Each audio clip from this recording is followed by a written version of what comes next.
नमस्कार दोस्तों, आज के इस नए और बहुत ही स्पेशल डीप डाइव में आप सभी का स्वागत है। आज हम शरीर के उस इंजन की बात करने वाले हैं ना, जो पैदा होने से पहले ही अपना काम शुरू कर देता है। बिल्कुल।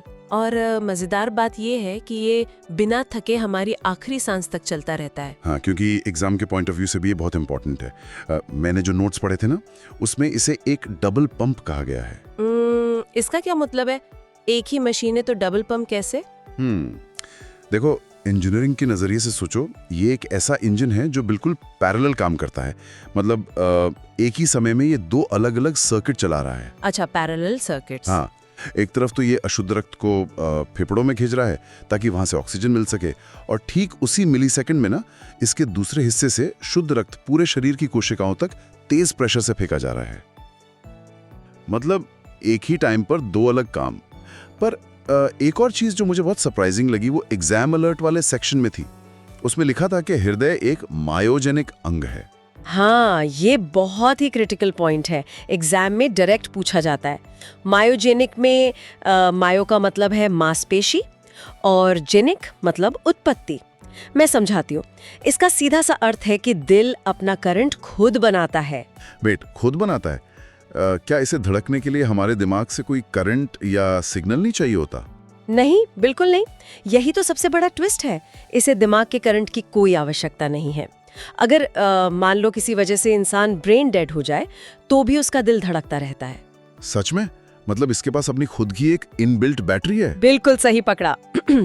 अब जब हम ये जान गए हैं कि ये एक इंडिपेंडेंट ऑटोमेटिक इंजन है, तो स्लाइड 2 पर चलते हैं और देखते हैं कि ये शरीर में फिट कहाँ होता है। हाँ, इसकी प्लेसमेंट को लेकर ना एक बहुत बड़ा कंफ्यूजन है। बचपन से हम यही सुनते आए हैं कि दिल बाईं तरफ यानी लेफ्ट साइड में होता है। और यही वो क्लासिक ट्रैप है जहां स्टूडेंट्स एग्जाम में गलती करते हैं। अगर हम एनाटॉमी का 3D मॉडल देखें ना, तो हमारा हृदय वक्ष गुहा यानी थोरैसिक कैविटी में एकदम बीच में होता है, दोनों फेफड़ों के बिल्कुल सेंटर में। लेकिन धड़कन तो हमेशा लेफ्ट साइड में ही फील होती है ना? उसका एक खास कारण है। देखो, इस सुरक्षित जगह को हम मीडियास्टीनम कहते हैं। दिल का आकार लगभग एक बंद मुट्ठी या क्लेंच्ड फिस्ट जैसा होता है। मुट्ठी जितना? हाँ, और इसका वजन पुरुषों में लगभग 300 से 350 ग्राम और महिलाओं में 250 से 300 ग्राम होता है। अब इमेजिन करो कि ये मुट्ठी बीच में रखी है, लेकिन इसका जो निचला हिस्सा है ना, जिसे एपेक्स कहते हैं, वो हल्का सा बाईं ओर झुका होता है। ओह, तो वो एपेक्स जब धड़कता है? हाँ, जब वो एपेक्स धड़कता है और हमारी पसलियों से टकराता है तो हमें लगता है कि पूरा का पूरा दिल ही लेफ्ट में है। अच्छा, अब समझ आया। ये तो बहुत ही लॉजिकल है। तो बाहर से देखने के बाद अब स्लाइड 3 के हिसाब से इसके अंदर चलते हैं।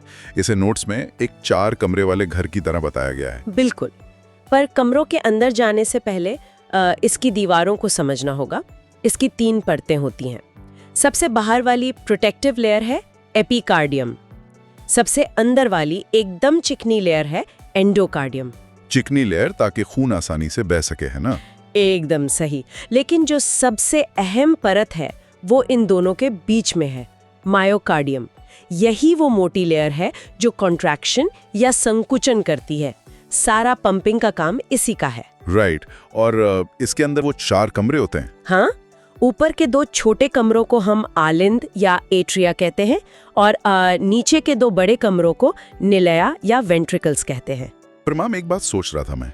एक तरफ तो ऑक्सीजन वाला प्योर ब्लड आ रहा है और दूसरी तरफ कार्बन डाइऑक्साइड वाला इम्प्योर ब्लड। क्या ये दोनों इस 4 कमरे के घर में आपस में मिक्स नहीं हो जाते? यही तो नेचर का कमाल है। दाएं और बाएं कमरों के बीच ना एक बहुत मजबूत दीवार होती है जिसे सेप्टम कहते हैं। सेप्टम? हाँ, ये सेप्टम एक वाटरटाइट दीवार की तरह काम करता है, जो शुद्ध और अशुद्ध रक्त को कभी भी मिलने नहीं देता। मतलब एकदम सेपरेट सिस्टम। ये तो बहुत एफिशिएंट डिजाइन है। अच्छा, अब स्लाइड 4 पर आते हैं। कमरों के बीच आने जाने के लिए दरवाजे भी तो चाहिए होंगे। इन्हीं दरवाजों को हम वॉल्स कहते हैं ना? बिल्कुल। और ये वॉल्स कोई आम दरवाजे नहीं है।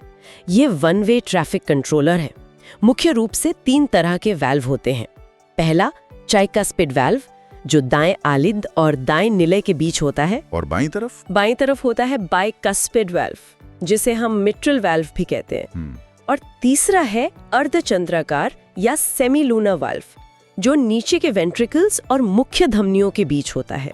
तो इनका मेन काम बैकफ्लो रोकना है, मतलब खून एक बार आगे चला गया तो वापस नहीं आ सकता। एग्जैक्टली जैसे खून वापस आने की कोशिश करता है, ये वाल्व्स तुरंत बंद हो जाते हैं। अच्छा एक सेकंड, तो जो हम दिल की वो धड़क धड़क वाली आवाज सुनते हैं, क्या वो खून के बहने की आवाज है या इन दरवाजों के खुलने की? ये बहुत अच्छा सवाल है और यहाँ एग्जाम अलर्ट है। वो आवाज दरवाजे खुलने की नहीं बल्कि दरवाजों के जोर से बंद होने की है। वेट, दरवाजे बंद होने की? हाँ, इमेजिन करो तेज हवा से कोई दरवाजा झटके से बंद होता है।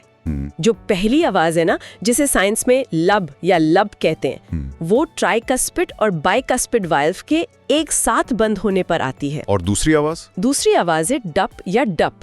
वो तब आती है जब खून दिल से बाहर निकल जाता है और सेमिलूना वाल्व बंद होते हैं। तो असल आवाज होती है लब डप। लब टप लब टप, बहुत सही। अब स्लाइड 5 पर चलते हैं। हमने दरवाजे तो देख लिए, लेकिन इन्हें कमांड कहाँ से मिल रही है? वो जो मायोजेनिक करंट था, वो कैसे काम करता है? इसके लिए दिल की अपनी विद्युत प्रणाली है। इसे अपना खुद का पावर हाउस समझो। दाएं आलिंद में एक जगह होती है SA नोड। ये प्राकृतिक पेसमेकर है। करंट यहीं बनता है। मतलब ये मेन स्विच है? हाँ, यहाँ से करंट जाता है AV नोड के पास।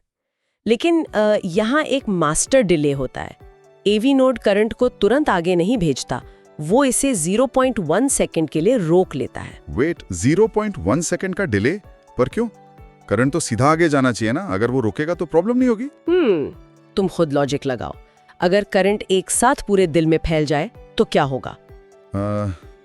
तो शायद ऊपर के आलिंद और नीचे के निलय दोनों एक ही टाइम पर सिकुड़ जाएंगे। बिल्कुल सही।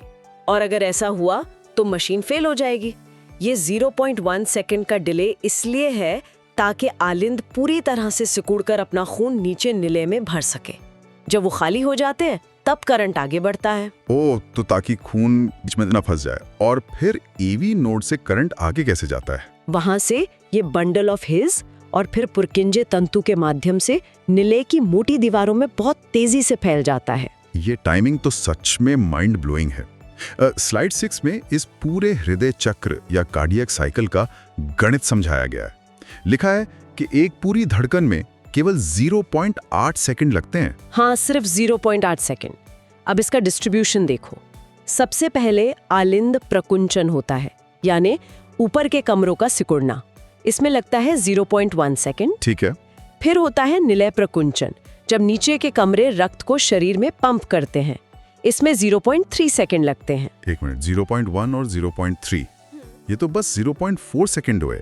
तो बाकी के 0.4 सेकंड में क्या होता है? बाकी के 0.4 सेकंड में होता है संयुक्त अनुशिथिलन या जॉइंट डायस्टोल। मतलब पूरा का पूरा हृदय आराम कर रहा होता है, रिलैक्स स्टेट में। मतलब 0.8 सेकंड में से आधा टाइम तो दिल रिलैक्स ही कर रहा है। पर अगर आलिंद सिर्फ 0.1 सेकंड के लिए सिकुड़ते हैं तो क्या इतने कम टाइम में सारा खून नीचे चला जाता है? नहीं, और ये एक सीक्रेट कॉन्सेप्ट है जो तुम्हें बुक्स में बहुत ध्यान से पढ़ने पर मिलेगा। जब आलिंद सिकुड़ते हैं ना, तो वो सिर्फ 20 से 30% रक्त ही नीचे धकेलते हैं। तो बाकी का 70-80% खून कैसे जाता है? बिना किसी करंट के। इसे पैसिव फिलिंग कहते हैं। जब हृदय अपने रिलैक्सिंग फेज में होता है तो केवल ग्रेविटी की मदद से 70 से 80% खून आलिंदों से निलय में अपने आप चला जाता है। वाओ, मतलब ग्रेविटी का यूज करके बॉडी अपनी एनर्जी बचा रही है। अब स्लाइड 7 पर आते हैं, जो वॉल्यूम के गणित के बारे में है। इस एक धड़कन में कितना खून पंप होता है? इसे 3 टर्म्स में समझते हैं। पहला है ADV या एंड डायस्टोलिक वॉल्यूम। जब निलय पूरे भरे होते हैं तो उनमें 130 ml रक्त होता है। 130 ml, ठीक है। फिर जब वो सिकुड़ते हैं तो खून बाहर जाता है, लेकिन सिकुड़ने के बाद भी कुछ खून अंदर बच जाता है, जिसे ESV या एंड सिस्टोलिक वॉल्यूम कहते हैं। ये करीब 60 ml होता है। वेट, क्या दिल कभी पूरी तरह खाली नहीं होता? कभी नहीं। जोरदार पंपिंग के बाद भी ना निलय में हमेशा ये 60 ml रक्त बचा रहता है। ये एक बहुत इंपॉर्टेंट सेफ्टी फीचर है ताकि दीवारें आपस में चिपक न जाएं। अच्छा, तो अगर 130 में से 60 माइनस करें तो बचा 70 ml।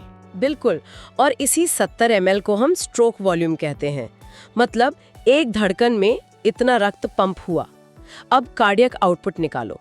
अगर एक बार में 70 ml और 1 मिनट में दिल लगभग 72 बार धड़कता है तो 70 गुना 72, ये तो लगभग 5 लीटर प्रति मिनट हो गया। एकदम परफेक्ट, 5 लीटर। ये कैलकुलेशन तो एकदम क्लियर हो गई। और जो भी स्टूडेंट्स हमें सुन रहे हैं ना, अगर आपको ये सारे कॉन्सेप्ट्स ऐसे ही गहराई से समझ आ रहे हैं तो स्टडी विद श्रेया चैनल को सब्सक्राइब जरूर करें। हाँ, क्योंकि यहाँ हम हर टॉपिक को ऐसे ही क्रिस्टल क्लियर कर देते हैं। तो मैम स्लाइड 8 पर जो ECG के बारे में है वो देखते हैं। डॉक्टर जो ग्राफ देखते हैं वो इसी करंट का होता है ना? हाँ, ECG उसी इलेक्ट्रिकल एक्टिविटी का ग्राफ है। इसमें मुख्य 3 तरंगे होती हैं।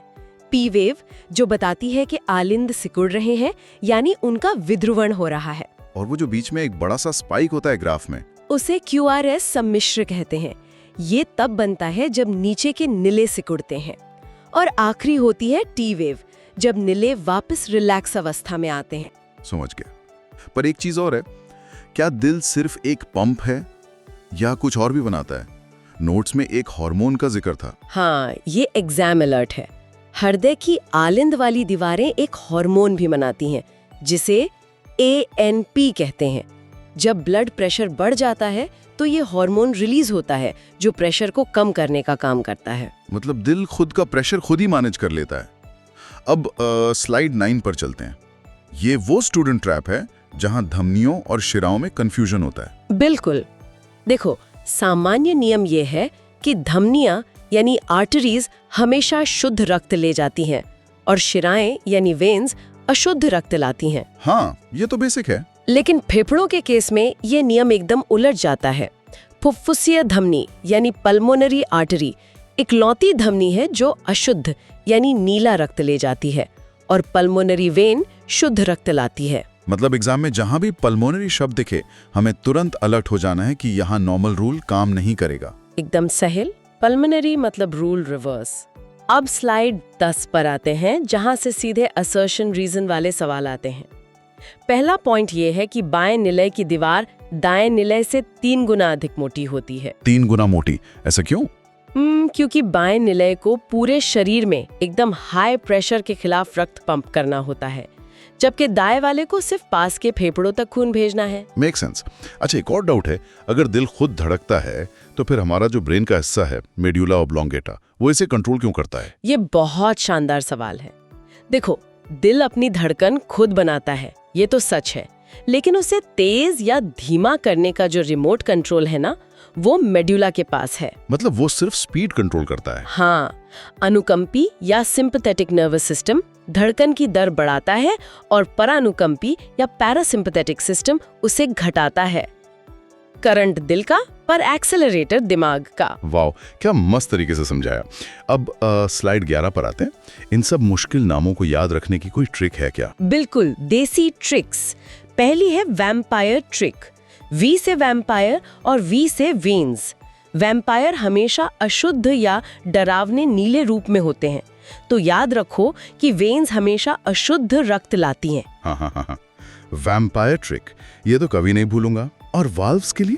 वाल्व्स के लिए ट्रिक है लैब रैट। LAB यानी लेफ्ट एट्रियम के पास बाइकस्पिड वाल्व, और RAT यानी राइट एट्रियम के पास tricuspid valve. Wow, lab rat trick से तो वाल्व वाले क्वेश्चन बस 2 सेकंड में सॉल्व हो जाएंगे। और तीसरी ट्रिक है लब डब की। पहले अंदर का दरवाजा बंद होता है यानी AV वाल्व, तो आती है लब आवाज। फिर बाहर का गेट बंद होता है यानी सेमी लूना वाल्व, तो आती है डप आवाज। परफेक्ट। अब स्लाइड 12 पर चलते हैं, हमारा रैपिड मास्टर रिवीजन। तो जल्दी से रिकैप करते हैं। हार्ट रेट 70 से 72, cardiac cycle 0.8 second, EDV 130 ml, ESV 60 ml, stroke volume 70 ml, cardiac output 5 litre. और सबसे मोटी दीवार बाएं निलय की। बिल्कुल। P वेव मतलब आलिंदों का सिकुड़ना, और लव्ड अप मतलब वॉल्व का बंद होना, न कि खुलना। तो मैम अब मुझे ये पूरा टॉपिक एकदम क्रिस्टल क्लियर हो गया है, कोई कंफ्यूजन नहीं बचा। बहुत बढ़िया। और जाने से पहले एक स्मार्ट विचार। जैसे हृदय का स्वस्थ रहना शरीर के आंतरिक संतुलन या होम्योस्टैसिस के लिए अनिवार्य है ना, वैसे ही एग्जाम क्रैक करने के लिए पढ़ाई में निरंतरता और अनुशासन बहुत आवश्यक है। बिना रुके, बिना थके, हार्ट की तरह मेहनत करो। क्या बात है। जो भी सुन रहे हैं, अगर आपको ये वीडियो हेल्पफुल लगा हो तो लाइक और शेयर जरूर करें। आज के लिए बस इतना ही, मिलते हैं अगले डीप डाइव में। जय हिंद। जय हिंद।